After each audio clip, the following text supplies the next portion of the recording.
بسم اللہ الرحمن الرحیم۔ کردار کا تعین گفتار و معاملات سے ہوتا ہے۔ جو انسان ہمیشہ سچ بولتا ہے وہ فاتح اور کامیاب رہتا ہے۔ وقتی مشکلات کے باوجود صدق و سچائی انسان کو نجات و عافیت کی منزل پہ لے جاتی ہے۔ جھوٹا آدمی وقتی طور پر کچھ فوائد حاصل کر بھی لے تو اس کا جھوٹ بالآخر اسے ہلاکت کے گڑھے میں لے ڈوبتا ہے۔ حضور پاک صلی اللہ علیہ وسلم کا ارشاد ہے، صدق نجات کا ذریعہ اور جھوٹ باعث ہلاکت ہے۔ میں ہوں محمد سلمان اور آپ دیکھ رہے ہیں سلمان سپیکس۔ نبی اکرم صلی اللہ علیہ وسلم ہر لحاظ سے کامل انسان تھے۔ آپ صلی اللہ علیہ وسلم کی حیات طیبہ سراسر نور و ہدایت اور حسن و جمال کا مجموعہ تھی۔ آپ صلی اللہ علیہ وسلم نے زندگی بھر کبھی جھوٹ نہیں بولا۔ حالانکہ جس معاشرے میں آپ صلی اللہ علیہ وسلم نے آنکھ کھولی اس کی بنیاد ہی جھوٹ، غلط بیانی اور دھوکہ دہی پر تھی۔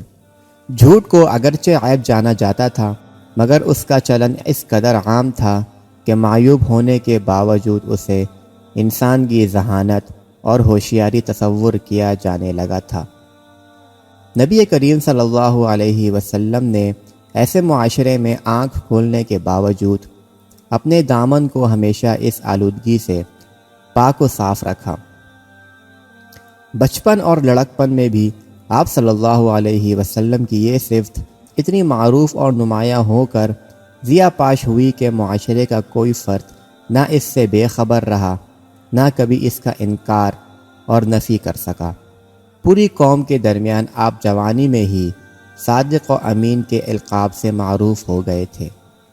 آپ صلی اللہ علیہ وسلم کی اس صفت کی بدولت بدترین مخالفتوں کے ادوار میں بھی آپ صلی اللہ علیہ وسلم کا ستارہ چمکتا رہا۔ 40 سال کی عمر تک آپ صلی اللہ علیہ وسلم پوری قوم کے درمیان بلا استثناء سب سے معزز و محترم شخصیت تھے۔ جب آپ صلی اللہ علیہ وسلم نے 40 سال کی عمر میں اللہ کی طرف سے حکم ملنے پر اعلان نبوت کیا تو حالات یکسر بدل گئے۔ پوری قوم آپ صلی اللہ علیہ وسلم کی مخالفت میں کھڑی ہوئی۔ ہر قسم کا حربہ آپ صلی اللہ علیہ وسلم کے خلاف استعمال کیا جانے لگا۔ کفار جان کے دشمن بن گئے، لیکن اس سارے عرصے میں آپ صلی اللہ علیہ وسلم کی صداقت کا کوئی انکار نہ کر سکا۔ کوہ صفا کے مشہور خطبے میں آپ صلی اللہ علیہ وسلم نے اپنا اصلی خطاب شروع کرنے سے پہلے لوگوں سے گواہی لی، کیا تم لوگوں نے مجھے سچا پایا ہے یا جھوٹا؟ تو مجمع بیک زبان پکار اٹھا، ہم نے آپ کو ہمیشہ راست گو پایا۔ آپ صلی اللہ علیہ وسلم نے کبھی جھوٹ نہیں بولا۔ اس گواہی کے باوجود اسی مجلس میں ابو لہب اور دیگر لوگوں نے بعد میں دعوت حق سے انکار کیا، رسول اللہ صلی اللہ علیہ وسلم کو جھٹلایا اور نت نئے الزامات تراشے، لیکن داعی حق صلی اللہ علیہ وسلم کے بارے میں ان کی وہ پہلی گواہی قول فصیل بن کر تاریخ کا حصہ بن گئی اور لوگوں کے ذہنوں میں ہمیشہ پیوست رہی۔ قریش مکہ میں آپ صلی اللہ علیہ وسلم کا سب سے بڑا مخالف ابو جہل سمجھا جاتا تھا۔ وہ بھی آپ کو جھوٹا کہنے کی ہمت نہ کر سکا۔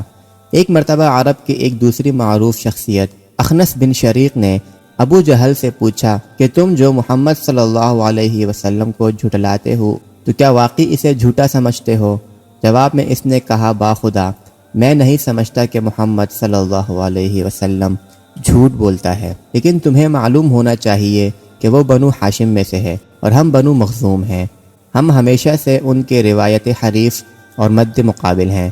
مہمان نوازی سے لے کر جنگ آرائی اور جود و سخا سے لے کر شعر و خطابت تک ہر میدان میں ہم نے ان کا مقابلہ کیا ہے۔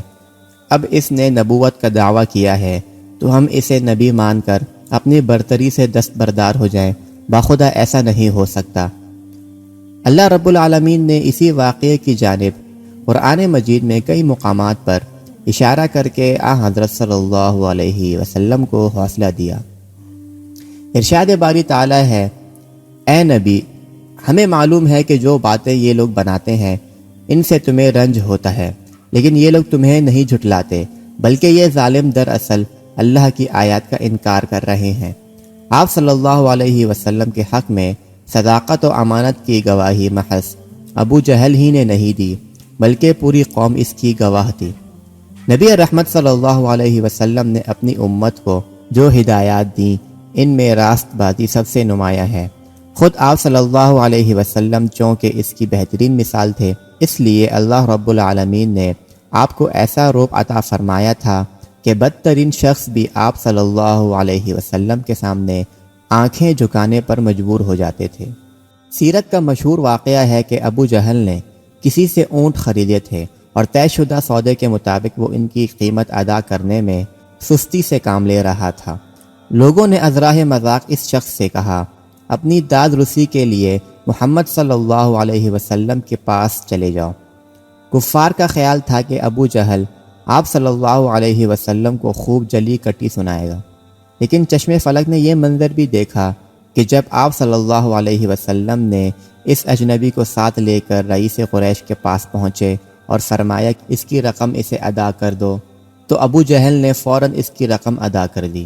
سنت رسول صلی اللہ علیہ وسلم کے مطابق ہمیشہ سچ بولنے والے بندوں کو بھی اللہ کی طرف سے ایک خاص برہان حاصل ہو جاتی ہے جو بدترین مخالفین پر بھی ان کا رعب اور دھاک قائم کر دیتی ہے۔ صدق و سچائی ایک اعلیٰ صفت ہے۔ قرآن مجید میں اللہ کا ارشاد ہے، اے لوگو جو ایمان لائے ہو اللہ کا تقوی اختیار کرو، سیدھی اور سچی بات کیا کرو، اللہ تمہارے اعمال درست کر دے گا اور تمہارے گناہوں کو معاف کر دے گا۔ جو شخص اللہ اور اس کے رسول کی اطاعت کرے بس وہی عظیم کامیابی کا مستحق ہے۔ ایک دوسرے مقام پر تمام اہل ایمان کو تقوی کی تلقین فرماتے ہوئے حکم دیا گیا، اے ایمان والو اللہ سے ڈرتے رہو اور سچے لوگوں کے ساتھی بن جاؤ۔ ہم اس نبی صلی اللہ علیہ وسلم کی امت ہیں جس نے سچائی کی تعلیم دی اور سچا بند ہر دوست اور دشمن سے اپنا سکہ منوایا۔ کسی کلمہ گو کے لیے جھوٹ بولنا ہرگز جائز نہیں۔ سچ بولنا اور اس پر قائم رہنا شیوہ ایمانی بھی ہے اور سچے رسول صلی اللہ علیہ وسلم کا سچا پیروکار ہونے کا ثبوت بھی۔ آئیے ہم عہد کریں کہ ہمیشہ سچ بولیں گے۔ اس سے قبل ہم سے جو کوتاہیاں ہوئیں آئیے ہم سب اس پر اللہ سے توبہ کریں، خود سچ پر قائم رہنے کے ساتھ ساتھ اپنے تمام اہل و عیال اور وابستگان کو بھی اس کی تعلیم دینا، اس کی برکات سے آگاہ کرنا اور جھوٹ کی تباہ کاریوں سے متعارف کرا کے اس سے اجتناب پر آمادہ و کاربند کرنا ہمارا فرض ہے۔ انشاءاللہ ہمیں اس کے نتیجے میں خیر اور بھلائی ملے گی اور اللہ ہمیں ہر نقصان سے پناہ دے گا۔